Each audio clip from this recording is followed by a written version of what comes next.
Hello my army, very good evening to all of you.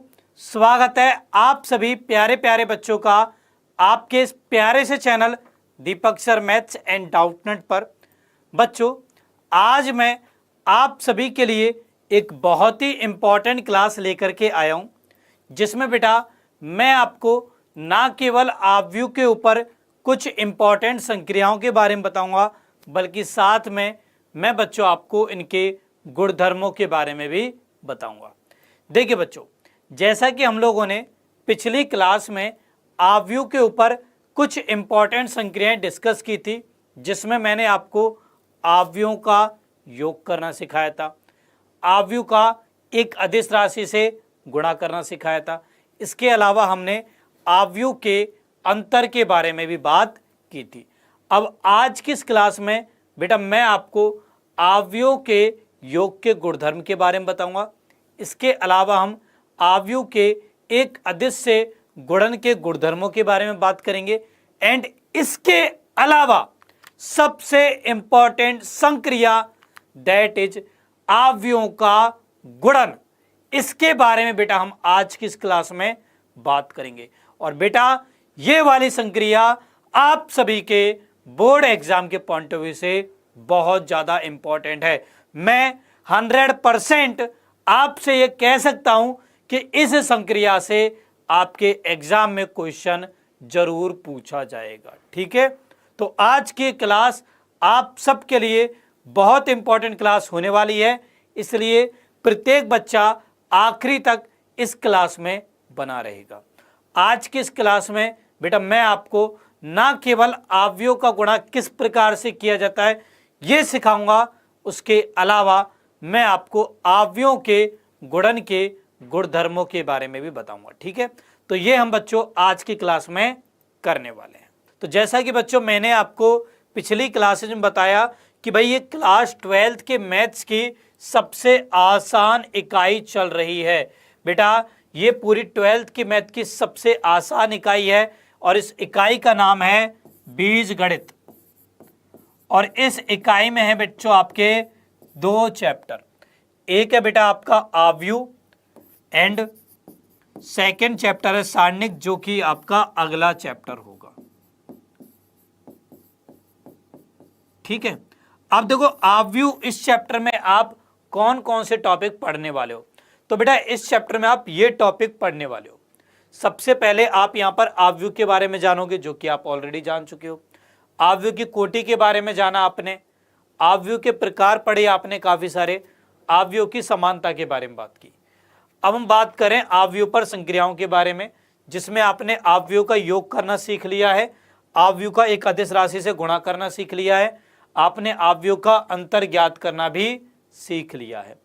अब बात करेंगे हम आव्यूह के गुणन के बारे में, और ये बेटा वेरी वेरी वेरी वेरी की पावर इनफाइनाइट इंपॉर्टेंट टॉपिक है। ये बेटा ऐसा टॉपिक है जो आपको 100% एग्जाम में देखने को मिलेगा ही मिलेगा। इस टॉपिक से बेटा एग्जाम में 100% क्वेश्चन आएगा ही आएगा। ठीक है, तो ये टॉपिक आपको अच्छे से आना चाहिए, और इसलिए भी आना चाहिए बिकॉज अगले जो टॉपिक्स है ना वो सब इस टॉपिक पर डिपेंडेंट है।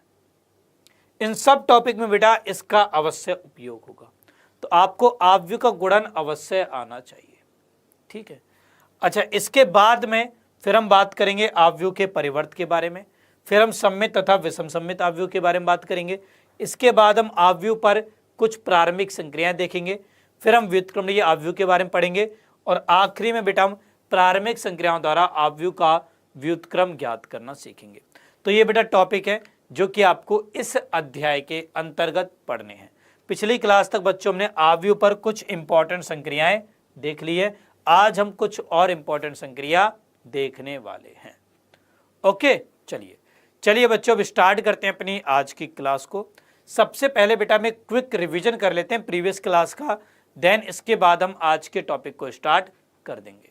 ओके, तो जैसा कि बच्चों मैंने आपको पिछली क्लास में मुख्यतः 3 संक्रियाओं के बारे में बताया था। पहली हमारी संक्रिया थी बेटा आव्यूहों का योग, कि हम आव्यूहों का योग किस तरीके से करते हैं। भाई बचपन से हम लोग संख्याओं का योग करते हुए आ रहे हैं। अब यहां पर हमने आव्यूह पढ़ा, एक नई चीज पढ़ी। अब इसका योग कैसे करते हैं ये मैंने आपको पिछली क्लास में सिखाया, ठीक है।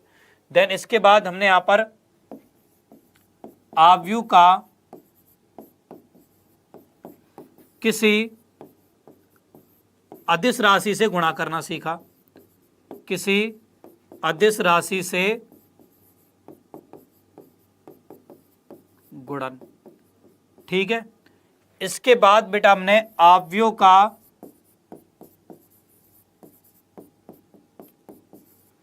अंतर ज्ञात करना सीखा, और अब हम बात करेंगे आव्यूहों के गुणन के बारे में, ठीक है। इन तीन संक्रियाओं को बच्चों हम पिछली क्लासेज में देख चुके हैं, इसको भी और इसको भी। आव्यूह के गुणन के बारे में अभी हमने नहीं पढ़ा, आज की क्लास में पढ़ेंगे कि कैसे आव्यूह का हम गुणा करते हैं। ओके, चलिए अब देखो आव्यूहों का योग हम कैसे करते हैं। जैसे मान लीजिए बेटा हमारे पास कोई आव्यूह ए है जिसमें अवयव है ए आई जे के रूप में, और इसकी कोटि है m गुणा n। ये हमारे पास एक आव्यूह है ए, ठीक है। अब हमारे पास एक अन्य आव्यूह है बी जिसमें अवयव हैं बी आई जे के रूप में, ठीक है, और इसकी भी कोटि बेटा समान है m गुणा n। बच्चों मैंने आपको पिछली क्लास में बताया था कि दो आव्यूह का योग तभी संभव है जब उनकी कोटियां बराबर हों, ठीक है। तो यदि ए आव्यूह की कोटि m गुणा n है तो बी आव्यूह की कोटि भी m गुणा n ही होनी चाहिए, तभी इन दोनों आव्यूह का योग संभव है, ठीक है। अब दो आव्यूह का योग क्या होता है, तो ये बेटा a प्लस बी बराबर होता है इन दोनों आव्यूहों के संगत अवयवों के योग से बना आव्यूह, ठीक है। तो ये बेटा बराबर होता है आव्यूह ए आई जे प्लस बी आई जे, और इसकी कोटि भी बेटा m गुणा n ही होती है। ये होता है बेटा दो आव्यूहों का योग, ठीक है। फॉर एग्जाम्पल, उदाहरण के तौर पर बेटा जैसे मान लीजिए मेरे पास ए आव्यूह है 1 2 3 4, ठीक है। ये बेटा हमारे पास ए आव्यूह है 2 गुणा 2 कोटि का, ओके। एक हमारे पास अन्य आव्यूह है बी, ये मान लो बेटा हमारे पास है 0 2 6 10। ये हमारे पास बी आव्यूह है, इसकी भी कोटि बच्चों 2 गुणा 2 है। अब मैं दोनों आव्यूहों का योग करना चाहता हूं, ठीक है। तो यहां पर देखिए बेटा a प्लस बी क्या होगा, ये बच्चों बराबर होगा एक ऐसे आव्यूह के जो कि इन दोनों आव्यूहों के संगत अवयवों के योग से बना होगा, ठीक है। संगत अवयव का मतलब क्या, पहली पंक्ति पहले स्तंभ के अवयव का योग पहली पंक्ति पहले स्तंभ के अवयव के साथ ही होना चाहिए। तो 1 का योग होना चाहिए 0 के साथ, 1 और 0 कितना हो जाएगा 1, 2 और 2 कितना हो जाएगा 4, 3 और 6 कितना हो जाएगा बेटा 9, 4 और 10 कितना हो जाएगा सत्यपाल, कितना हो जाएगा सत्यपाल 4 और 10 का योग, जल्दी बताओ मुझे। सत्यपाल से मैंने पूछा है 4 और 10 का योग कितना होगा बेटा, इतना टाइम लग रहा है क्या, 14 हो जाएगा। संजय ने बता दिया बट सत्यपाल ने नहीं बताया, लेट बताया बेटा। तो a प्लस बी बराबर क्या आ गया 1 4 9 14। इस तरीके से बेटा हम आव्यूह का योग करते हैं। अब से बेटा बीच बीच में मैं आपसे ऐसे क्वेश्चन भी पूछा करूंगा, ठीक है।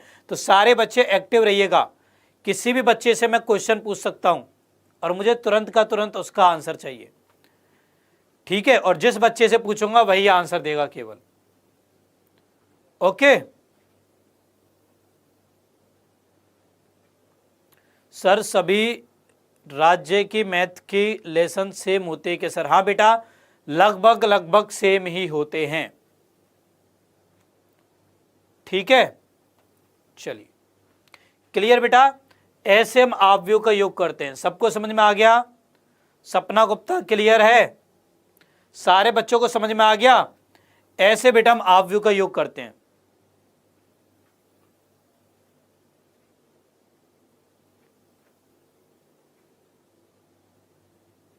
हाँ बेटा बिल्कुल 100 में से 100 नंबर आ सकते हैं, बस आप पूरे साल तैयारी करते रहो,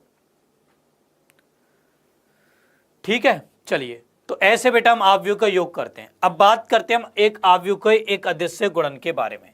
तो मान लीजिए हमारे पास कोई अवयव ए है जिसके अंदर अवयव हैं ए आई जे के रूप में और इसकी कोटि है बेटा m गुणा n। ठीक है, अब मान लीजिए हमारे पास कोई अदिश राशि है k जिसका हम इस अवयव a के साथ में गुणा करना चाहते हैं। तो इस k का गुणा बेटा इस अवयव a के प्रत्येक अवयव के साथ हो जाता है। ये होता है किसी अवयव का एक अदिश राशि से गुणन। ठीक है, जैसे उदाहरण के तौर पर बेटा मान लीजिए बच्चों हमारे पास a अवयव है 2 -3 4 6। ये बेटा हमारे पास a अवयव है। अब इस a अवयव के साथ मैं 5 का गुणा करना चाहता हूं। तो यहां पर देखिए 5a हमारे पास क्या होगा, 5a बराबर, तो इस 5 का गुणा बेटा अवयव a के साथ करना है और अवयव a है 2 -3 4 6। ठीक है, अब इस 5 का गुणा बेटा इस अवयव के प्रत्येक अवयव के साथ होगा। तो 5 का गुणा 2 से करेंगे 5 दूनी 10, -3 से करेंगे -15, 4 से करेंगे 5 चौके 20, 6 से करेंगे 5 छक्के 30। ये बेटा हमारे पास 5a अवयव बन जाएगा। ठीक है, तो ऐसे बेटा हम किसी अदिश राशि का गुणा किसी अवयव के साथ करते हैं। क्लियर, सब मैंने आपको पिछली क्लास में समझा दिया था। ठीक है, इसके अलावा बेटा पिछली क्लास में हमने किसी अवयव का ऋण अवयव ज्ञात करना भी सीखा था। यहां पर मैंने आपको बताया कि यदि हमारे पास कोई अवयव a है जिसमें अवयव है a i j के रूप में जिसकी कोटि m गुणा n है, तो बेटा a का ऋण अवयव होता है -a। ठीक है, और इसमें क्या होता है, इसमें अवयव होंगे -aij के रूप में, कोटि बेटा इसकी m गुणा n होगी। ठीक है, बेसिकली क्या करते हैं, हमारे पास बेटा जो अवयव a होता है ना, उस अवयव a के प्रत्येक अवयव के हम चिन्ह बदल देते हैं। चिन्ह बदलने का मतलब प्लस को माइनस कर देंगे, माइनस को प्लस कर देंगे। ठीक है, तो हमारे पास जो नया अवयव प्राप्त होगा वो पुराने वाले अवयव का ऋण अवयव होगा। ओके बेटा,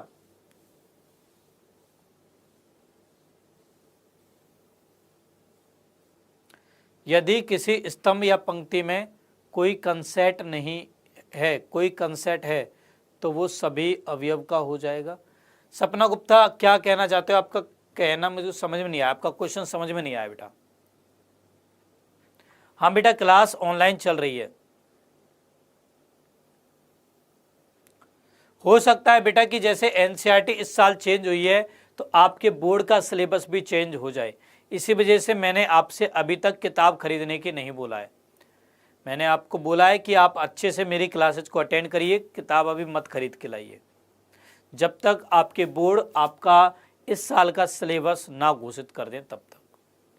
ठीक है, अच्छा एक इम्पॉर्टेंट चीज़ मैं फिर से अनाउंस कर देता हूं बेटा। देखिए, आप अब से आप लोगों को डेली क्लास का होमवर्क दिया जा रहा है। खुद मैं बच्चों आपको क्लास का होमवर्क दे रहा हूं, जो आपको यहाँ पर क्लास में पढ़ा रहा हूं उसका। ठीक है, तो उस होमवर्क को अवश्य करिए, उसके काफ़ी सारे फायदे हैं। आपको ये भी पता चलेगा बेटा कि किस तरीके के एग्जाम में क्वेश्चन आते हैं। साथ में आपको इससे ये भी पता चलेगा कि आपने जो आज पढ़ा, जो सीखा, वो आपने अच्छे से सीखा या नहीं सीखा, आप क्वेश्चन कर पाओगे या नहीं कर पाओगे, ये सारी चीज़ें बेटा आपको वहाँ से पता लगेंगी। ठीक है, तो होमवर्क करना बहुत ज़्यादा जरूरी है।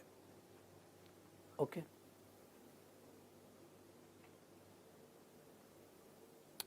नहीं बेटा दोबारा क्लास नहीं लेना पड़ेगा। जो टॉपिक हट जाएंगे उनको हम छोड़ देंगे, उनको आप लोग मत पढ़िएगा। ठीक है,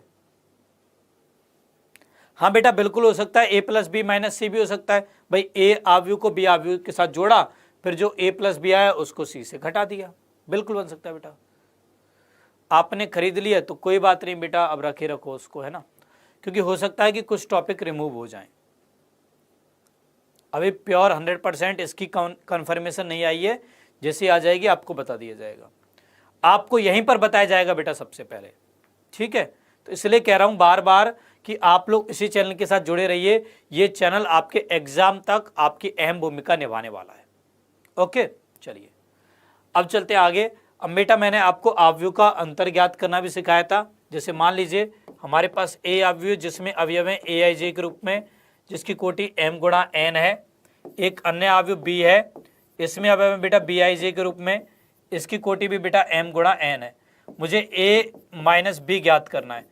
तो जैसे बेटा हमने अवयव के योग में संगत अवयव में संगत अवयव को जोड़ा था ना, ऐसे हम अवयव के अंतर में संगत अवयव में से संगत अवयव को घटाएंगे। तो a माइनस बी बराबर हो जाएगा ए आई जे माइनस बी आई जे, कोटि बेटा इसकी m गुणा n ही होगी। ये होता है बेटा अवयव का अंतर। ठीक है, जैसे उदाहरण के तौर पर मान लीजिए ए अवयव हमारे पास है 10, 12, 13, 17। ठीक है, और बेटा बी अवयव हमारे पास है 2, 4, 6, 9। मुझे यहां पर ज्ञात करना है a माइनस बी। तो देखिए बेटा a माइनस बी क्या होगा, हमें बेटा संगत अवयव में से संगत अवयव को घटाना है। तो 10 में से 2 जाएगा तो 8 बचेगा, 12 में से 4 जाएगा 8 बचेगा, 13 में से 6 जाएगा 7 बचेगा, 17 में से 9 जाएगा तो 8 बचेगा। ये हमारे पास बेटा a माइनस बी आ जाएगा। ठीक है, होमवर्क कहाँ मिलेगा? रिमझिम बेटा होमवर्क के लिए आपको मेरे YouTube चैनल के ऊपर आना पड़ेगा। उस YouTube चैनल पर डिस्क्रिप्शन में, इसके अलावा चैट सेक्शन में भी बेटा टॉप पर होमवर्क दे रखा है। ठीक है, वहां पर क्लिक करिए, वहां पर आपसे नाम पूछेगा, आपका मोबाइल नंबर पूछेगा, देन उसके बाद क्वेश्चन होंगे 4-5, उन क्वेश्चंस के आपको आंसर देने हैं और प्रत्येक बच्चा सबमिट करेगा। ठीक है,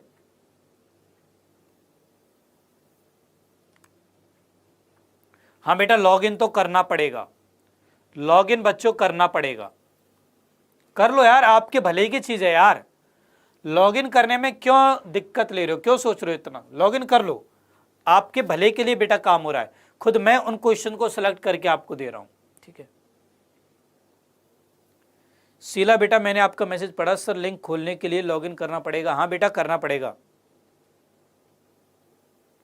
बोला ना मैंने, लॉगिन करना पड़ेगा बेटा। ओके, चलिए अब इसके बाद बच्चों हम बात करते हैं अवयव के योग के गुणधर्मों में। देखो अभी तक तो हमने पिछली क्लास का रिवीजन किया बस। ठीक है, अब अवयव के हम योग के गुणधर्मों के बारे में बेटा जानते हैं। तो यहां पर बच्चों हमारा पहला गुणधर्म होता है क्रम विनिमय नियम। पहला गुणधर्म है बेटा क्रम विनिमय नियम। अब ये नियम क्या कहता है? ये नियम कहता है कि अवयवों का योग क्रम विनिमय नियम का पालन करता है। मतलब ये कि a प्लस बी बराबर होता है b प्लस ए के। ठीक है, अवयवों का योग बेटा क्रम विनिमय नियम का पालन करता है, a प्लस बी बराबर b प्लस ए होता है। इसे जल्दी से हम एक एग्जाम्पल के द्वारा भी समझ लेते हैं। जैसे मान लीजिए a अवयव हमारे पास है 1, 2, 3, 4, 5, 6, कोटि है बेटा 2 गुणा 3।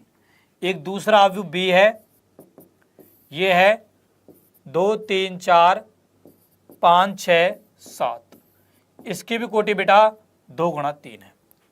अब यहां पर बच्चों हम पहले निकालते हैं a प्लस बी। देखिए ये क्या होगा, a के अवयव को b के अवयव के साथ जोड़ना है। तो 1 और 2 3, 2 और 3 5, 3 और 4 7, 4 और 5 9, 5 और 6 11, 6 और 7 13 हो जाएगा। ये आ गया बेटा a प्लस बी। यहाँ पर बच्चों यदि हम b प्लस ए निकालेंगे तो ये देखिए बेटा क्या होगा। अब हमें क्या करना है, अब बेटा हमें b अवयव के अवयवों के साथ a अवयव के अवयवों का योग करना है। तो 2 और 1 3, 3 और 2 5, 4 और 3 7, 5 और 4 9, 6 और 5 11, 7 और 6 13 हो जाएगा। ये आ गया बेटा b प्लस ए। ठीक है, अब देखो बेटा a प्लस बी और b प्लस ए, इन दोनों को ध्यान से देखो। पहली पंक्ति क्या 3 5 7, यहाँ क्या 3 5 7, दूसरी पंक्ति क्या 9 11 13, यहाँ क्या 9 11 13। तो दोनों बराबर हैं, तो a प्लस बी बराबर हो गया b प्लस ए के। तो अवयवों का योग क्रम विनिमय नियम का पालन करता है। ठीक है, चलिए अब चलते हैं दूसरे गुणधर्म पर। दूसरा गुणधर्म है बेटा साहचर्य नियम।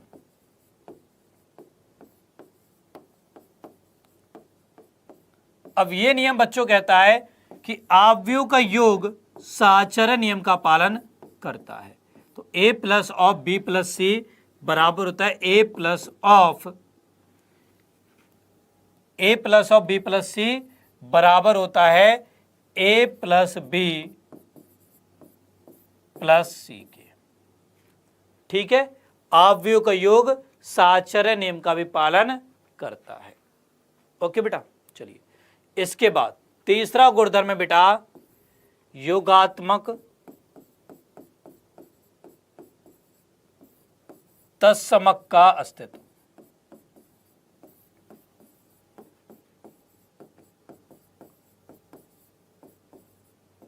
ठीक है बेटा, तत्समक अवयव के बारे में आपने पहले अध्याय में भी पढ़ा है। वहां पर बेटा आपने पढ़ा है कि यदि ए स्टार बी बराबर हो ए के बराबर हो बी स्टार ए के, तो बेटा हम इस बी को ए का तत्समक अवयव कहते हैं। तत्समक अवयव कहते हैं। ठीक है बेटा, अच्छा अब यहां पर हमें क्या करना है, यहां पर चूंकि बच्चों हम अवयव का योग कर रहे हैं, तो यहां पर मुझे एक ऐसा अवयव चाहिए जिसको यदि मैं ए के साथ जोड़ूं तो मुझे ए अवयव ही मिले। ऐसा बेटा मुझे बी अवयव चाहिए। ठीक है, अब ये बी अवयव क्या होगा बच्चों, ये यहां पर बेटा बी अवयव होगा शून्य अवयव। क्या होगा बेटा, शून्य अवयव होगा। ठीक है, तो शून्य अवयव योगात्मक तत्समक होता है। ओके, शून्य अवयव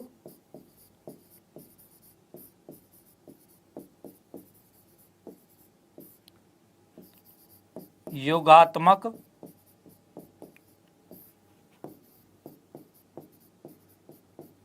तत्समक होता है। ओके, तो यहां से बेटा आपको ध्यान रखना है कि a प्लस शून्य अवयव बराबर होगा a के बराबर शून्य अवयव प्लस a के। ये आपको ध्यान रखना है। ये है योगात्मक तत्समक का अस्तित्व। ठीक है, इसके बाद चौथा गुणधर्म है बेटा योगात्मक प्रतिलोम का अस्तित्व। योगात्मक प्रतिलोम का अस्तित्व। ठीक है, अब यहां पर बच्चों में ए अवयव में एक ऐसे अवयव को जोड़ना है कि मुझे योगात्मक तत्समक यानी शून्य अवयव मिले। ठीक है, और ये बराबर होना चाहिए बी प्लस ए के। ओके, अब यहां पर देखिए बेटा ये बी अवयव क्या होगा, तो यहां पर बच्चों ये बी अवयव होगा बी बराबर माइनस ए होगा। ठीक है, तो इसका मतलब ए का योगात्मक प्रतिलोम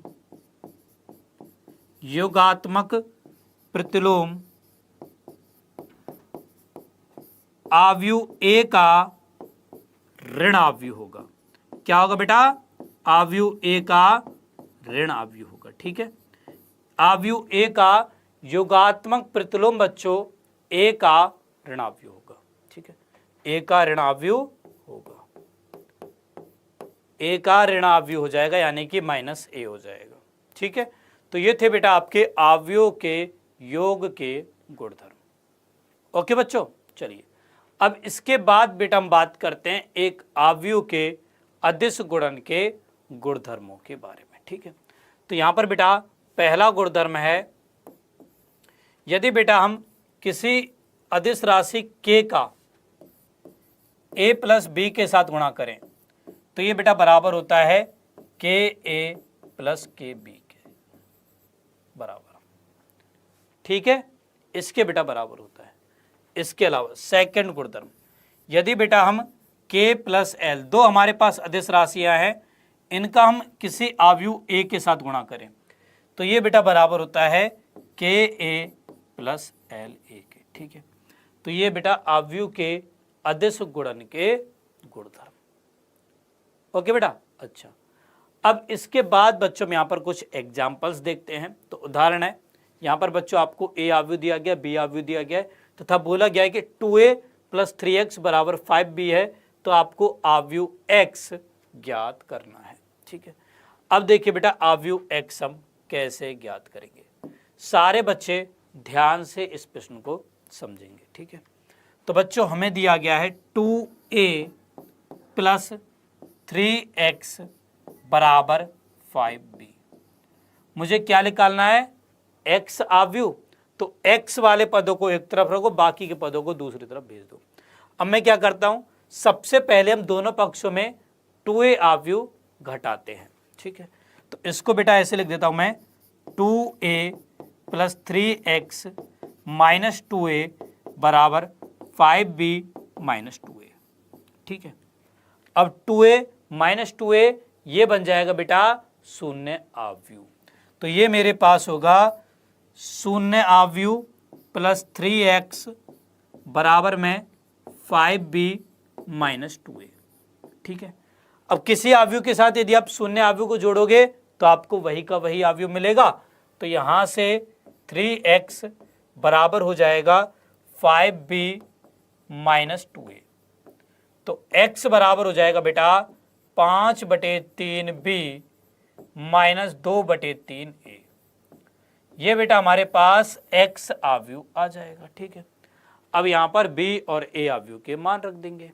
तो देखिए बच्चों हमारे पास x आव्यूह क्या बनेगा, x बराबर 5/3 गुणा b आव्यूह क्या है बेटा, यहाँ पर b आव्यूह हमारे पास है, b आव्यूह है बच्चों हमारे पास 2 माइनस 2 4 2 माइनस 5 1, ये बेटा बी आव्यूह है। ठीक है, माइनस 2/3। ए आव्यूह क्या है बेटा, यहां पर ए आव्यूह बच्चों हमारे पास है 8 0 4 माइनस 2 एंड 3 6, ये बच्चों ए आव्यूह है। ठीक है बेटा, अब देखिए बच्चों सबसे पहले हम यहां पर इस अदिश राशि का गुणा इस आव्यूह के साथ करेंगे और इस अदिश राशि का गुणा हम इस आव्यूह के साथ करेंगे। तो बेटा जी ये हमारे पास बनेगा बराबर में, गुणा करो बेटा 5/3 का, यहां पर तो हो गया 5 दूनी 10/3, यहां पर हो गया माइनस के 10/3, यहां 5 चौके 20/3, यहां पर 10/3, यहां पर माइनस के 25/3, यहां पर हो जाएगा 5/3।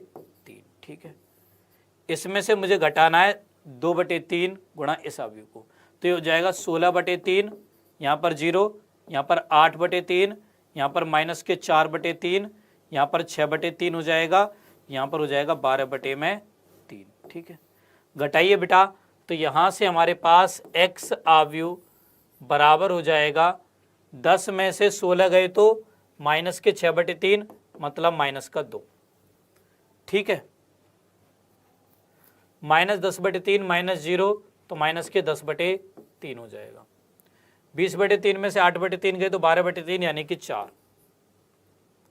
10 में से 10 और 4 14/3, माइनस 25 माइनस 6 माइनस के 31/3, यहाँ पर 5 में से 12 गए तो माइनस के 7/3 हो जाएगा। ये बेटा हमारे पास x आव्यूह आ जाएगा। ठीक है, तो इस तरीके से बेटा हमें इस प्रश्न को हल करना था। -2a क्यों घटाया, इसलिए घटाया बेटा ताकि यहाँ पर केवल x आव्यूह बचे, 2a आव्यूह था ना, इसलिए हमने -2a घटाया। ठीक है, कितनी आसान चीज़ है यार। क्लियर बेटा, ऐसे आपको इस प्रश्न को सॉल्व करना था। चलिए अगले एग्जाम्पल पर चलते हैं। अगला उदाहरण है, यहाँ पर बेटा मैं x और y आव्यूह ज्ञात करने, यदि x प्लस वाई ये है और x माइनस वाई ये है। ठीक है, देखो इस प्रकार के प्रश्नों को हम कैसे सॉल्व करेंगे। तो बेटा जी यहाँ पर मान लो ये हमारे पास में समीकरण नंबर 1 है और ये हमारे पास समीकरण नंबर 2 है। इन दोनों समीकरणों को हम आपस में जोड़ते हैं।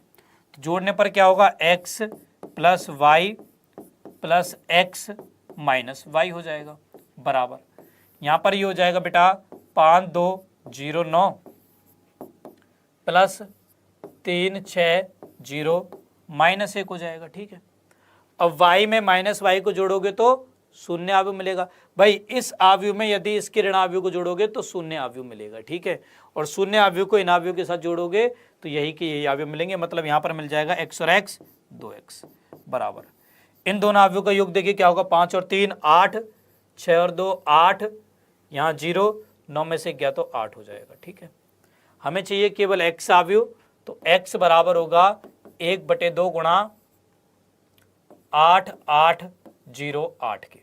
ठीक है, तो अब 1/2 का प्रत्येक अवयव से गुणा कर देंगे तो x आव्यूह आ जाएगा 4 4 0 4। ये बेटा हमारे पास x आव्यूह आ गया। अब चाहिए मुझे y आव्यूह, तो यहां से देखिए बेटा y आव्यूह क्या होगा, y आव्यूह बेटा बराबर हो जाएगा 5 2 0 9 माइनस x आव्यूह के।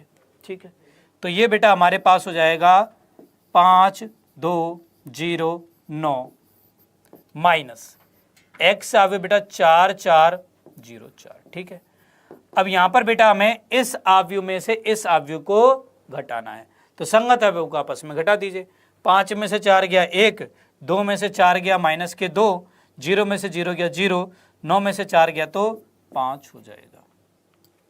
ये बेटा यहां पर बन जाएगा। ठीक है, ये बच्चों हमारे पास बन जाएगा।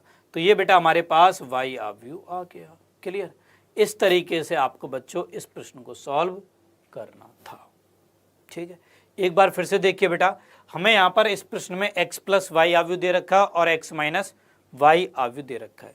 मुझे इन दो समीकरणों की सहायता से x और y आव्यूह के मान ज्ञात करने हैं। तो यहाँ पर बेटा सबसे पहले मैंने इन दोनों समीकरणों को आपस में जोड़ा।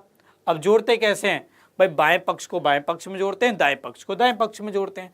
तो यहाँ पर हमने सबसे पहले बाएं पक्ष को बाएं पक्ष में जोड़ा और दाएं पक्ष को दाएं पक्ष में जोड़ दिया।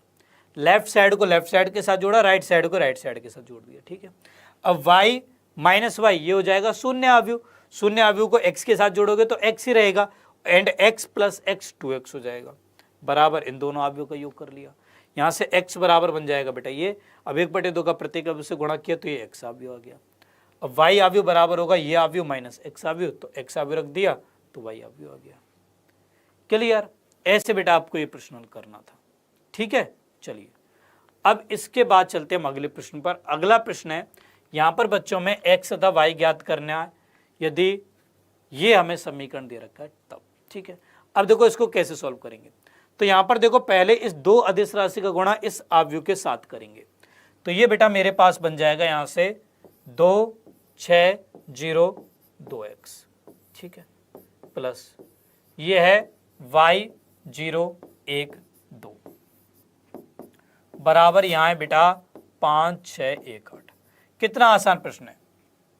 अब देखो हमें इस आव्यूह में इस आव्यूह को जोड़ना है। कितना सिंपल है यार, ये हो गया 2 प्लस वाई, 6 में 0 को जोड़ोगे 6, 0 में 1 को जोड़ोगे 1, ये हो जाएगा 2x प्लस 2 एंड बराबर में ये हो जाएगा 5 6 1 8। अब देखिए बेटा ये दोनों आव्यूह बराबर हैं, भाई बीच में बराबर का चिन्ह है, दोनों आव्यूह बराबर हैं और हम जानते हैं दो आव्यूह बराबर कब होते हैं, जब उनके संगत अवयव बराबर हो। तो यहां से तुलना करने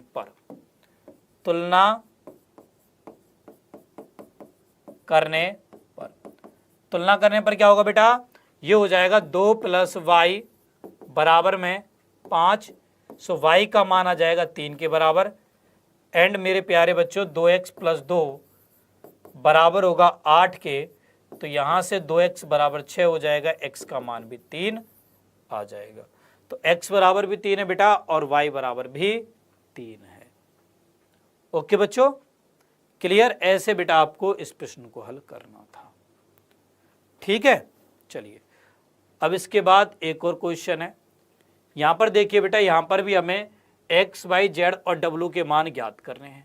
तो ऐसे सॉल्व करना है, पहले 3 का यहां पर गुणा करोगे तो हो गया 3x 3y 3z 3w बराबर, इन दोनों अवयव को आपस में जोड़ दीजिए तो हो गया x प्लस 4, यहाँ पर हो जाएगा x प्लस वाई प्लस 6, यहाँ पर होगा z प्लस w माइनस 1, यहाँ पर हो जाएगा 2w प्लस में 3। दोनों अवयव बराबर हैं तो संगत अवयव बराबर होंगे, तो तुलना करने पर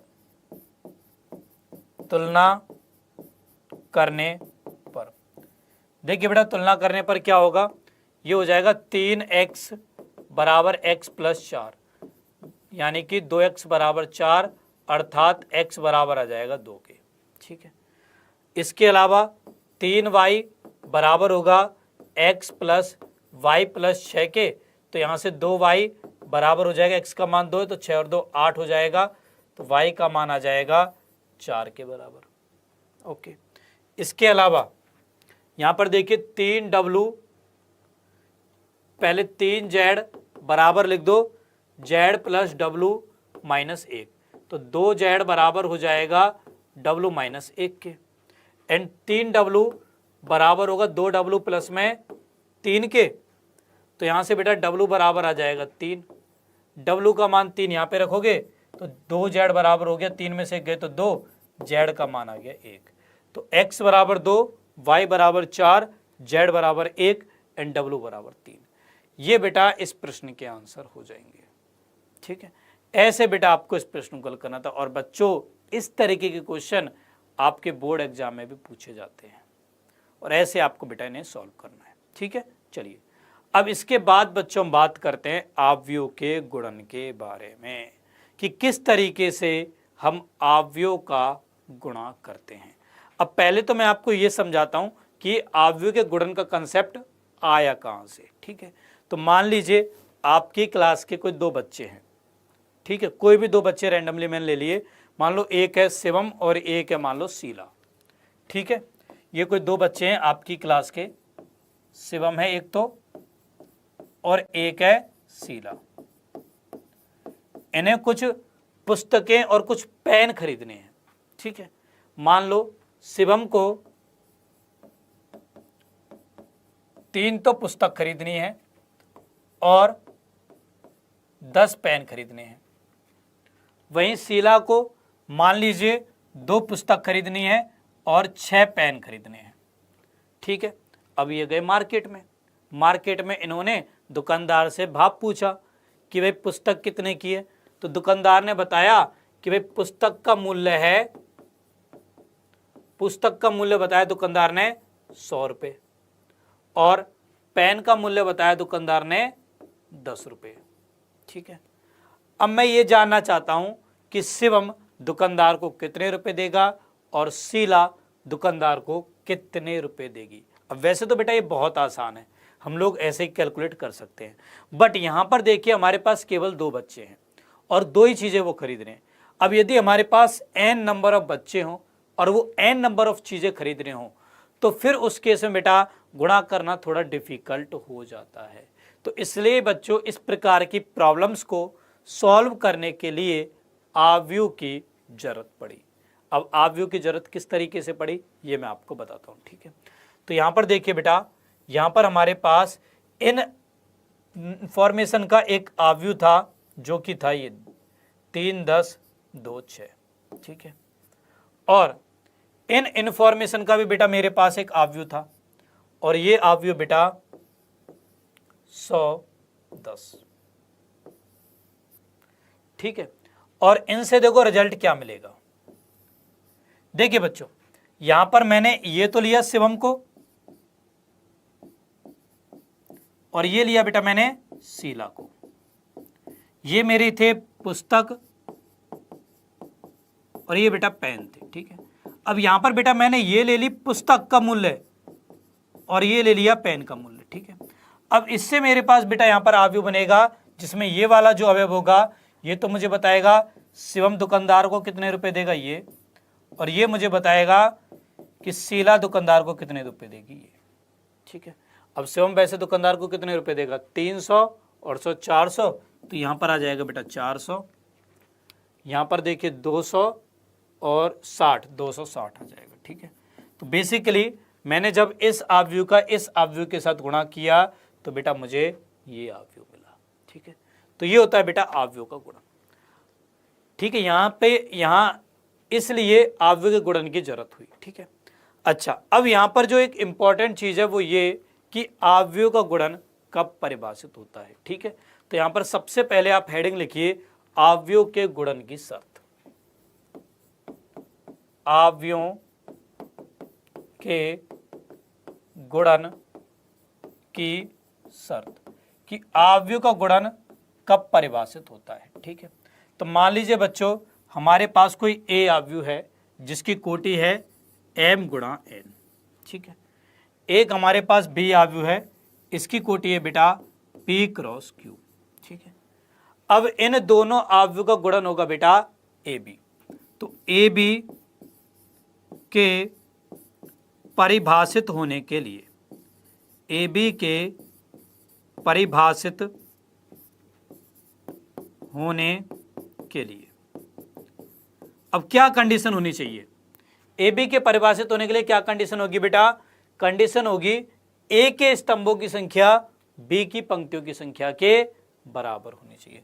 परिभाषित होने के लिए ए के स्तंभों की संख्या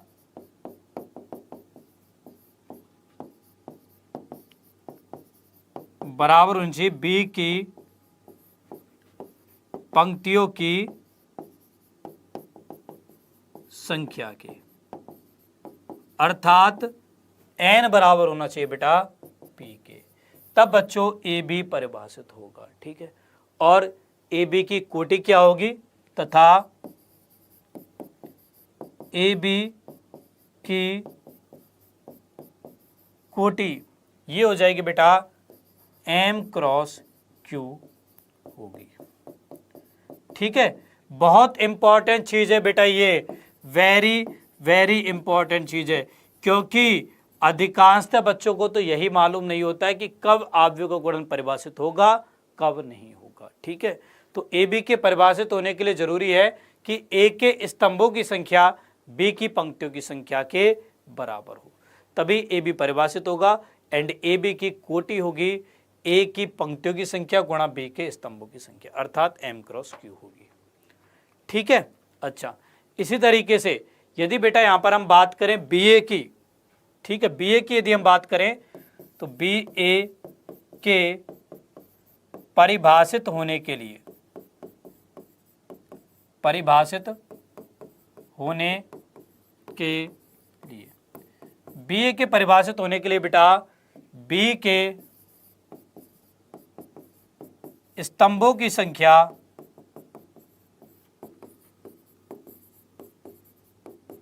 बराबर होनी चाहिए ए की पंक्तियों की संख्या के। ठीक है, अर्थात इसका मतलब ये हुआ कि बी के स्तंभों की संख्या यानी कि Q बराबर होनी चाहिए ए की पंक्तियों की संख्या यानी कि M के। ठीक है, एंड बी ए की कोटि हो जाएगी बी ए की कोटि बी की पंक्तियों की संख्या यानी कि P क्रॉस ए के स्तंभों की संख्या यानी N होगी। ठीक है, तो ये चीज बेटा आपको ध्यान में रखनी है। ओके, अब यहां पर बच्चे कंफ्यूज होते रहते हैं कि सर ए बी के परिभाषित होने के लिए तो ए के स्तंभों की संख्या बी की पंक्तियों की संख्या के बराबर होनी चाहिए, बी के परिभाषित होने के लिए बी ए के परिभाषित होने के लिए बी के स्तंभों की संख्या ए की पंक्तियों की संख्या बराबर होनी चाहिए। सर कभी कभार हमारा दिमाग है ना इस चीज़ों में फट जाता है, हम लोग याद नहीं रख पाते। ये क्या इसको याद करने की आपके पास कोई औषधि है? तो बिल्कुल बेटा, इसको याद करने की मेरे पास एक बहुत ही मज़ेदार औषधि है, और वो बेटा ये है, आप भूल जाइए आपको किसे परिभाषित करना है। ठीक है, बस एक चीज़ याद रखिएगा कि जो पहले आव्यूह आ रहा है ना, जो पहले आव्यूह आ रहा है, इसके स्तंभों की संख्या बाद वाले आव्यूह के पंक्तियों की संख्या के बराबर होनी चाहिए। अब चाहे कोई सा भी आव्यूह आपको दे दे। ठीक है, क्या याद रखना है आपको? पहले वाले आव्यूह के स्तंभों की संख्या बाद वाले आव्यूह के पंक्तियों की संख्या के बराबर होनी चाहिए, तभी हमारा आव्यूह का गुणन संभव होगा। यहां पर देख लो, पहले कौन सा अवयव आ रहा था ए, तो ए के स्तंभों की संख्या बी की पंक्तियों की संख्या के बराबर होनी चाहिए। यहां पर क्या आ रहा था, पहले बी, तो बी के स्तंभों की संख्या ए की पंक्तियों की संख्या के बराबर होनी चाहिए। ठीक है, परिभाषित कहां से कहां तक होगा, तो ये होगा बेटा पहले वाले के पंक्तियों की संख्या गुणा दूसरे वाले के स्तंभों की संख्या। ठीक है, इसमें बेटा इसकी कोटि हो जाएगी। क्लियर, तो अवयव गुणन बेटा तभी परिभाषित होता है। ओके बच्चों, चलिए अब अवयव का गुणन किस प्रकार से करते हैं और इसके क्या गुणधर्म होते हैं, चलिए इसके बारे में हम नेक्स्ट क्लास में बात करेंगे, क्योंकि आज बेटा समय कुछ ज़्यादा हो गया है। ओके, तो चलिए बच्चों आज की इस क्लास को मैं पे स्टॉप करते हैं। मुझे उम्मीद है बेटा आप सभी को आज की क्लास में काफ़ी मज़ा आया होगा। जिन बच्चों ने अभी तक मेरे इस चैनल को सब्सक्राइब नहीं किया है, फटाक से बेटा सब्सक्राइब कर दीजिए। जिन बच्चों ने इस वीडियो को लाइक नहीं किया, जल्दी से लाइक कर दीजिए। सारे बच्चे शेयर करेंगे क्लास को अपने सभी दोस्तों के साथ। अब आपके दीपक सर आपसे यहाँ पर विदा लेते हैं। जल्दी बेटा हमारी मुलाकात होगी नेक्स्ट क्लास में। तब तक के लिए बच्चों बाय बाय।